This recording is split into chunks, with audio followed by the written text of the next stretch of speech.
Now, in a speech by the U.S. Secretary of State, the late monarch was placed in exalted company.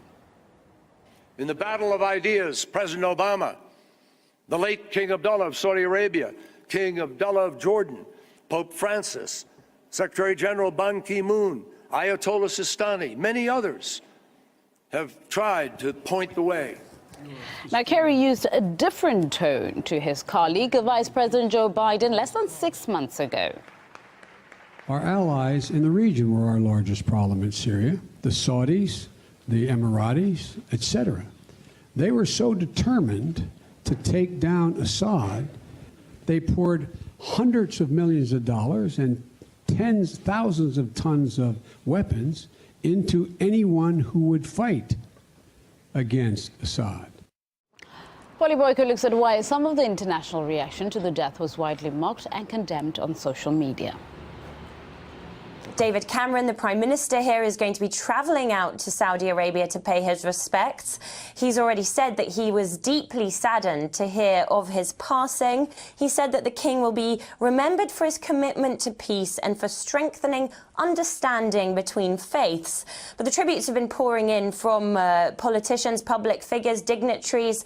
The former Prime Minister, Tony Blair, he said that King Abdullah was a stable and a sound ally and a skillful modernizer of his country. John Kerry has tweeted saying that King Abdullah was a man of wisdom and vision. He said the US, Saudi Arabia, the Middle East and the world had lost a revered leader.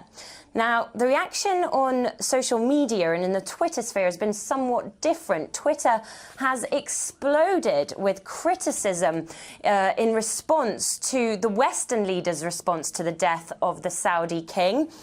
Some of them have been a little surprised at the way that Western leaders have been paying tribute to the late Saudi monarch.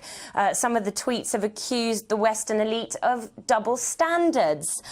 Many users flagging up the plight of a liberal Saudi blogger. This story happened very recently. Raif Badawi, who has been jailed and sentenced to a public flogging. Others talking about accusations that Saudi Arabia funds terrorism, violates women's rights, gay rights and freedom of speech. So you can see there's a marked difference between that reaction from public figures and the reaction of the general public in the Twitter sphere. Let's take a closer look at why much of the public and human rights campaigners condemn the dead monarch. Beheadings and floggings are regularly reported by activist groups without any effect, though. Women's rights are said to be oppressed, although some suggest the record improved under the late leader. And the kingdom is also widely criticized over lack of freedom of expression and the abuse of immigrants. Those accusations, however, did little to prevent some major figures from enjoying the king's friendship.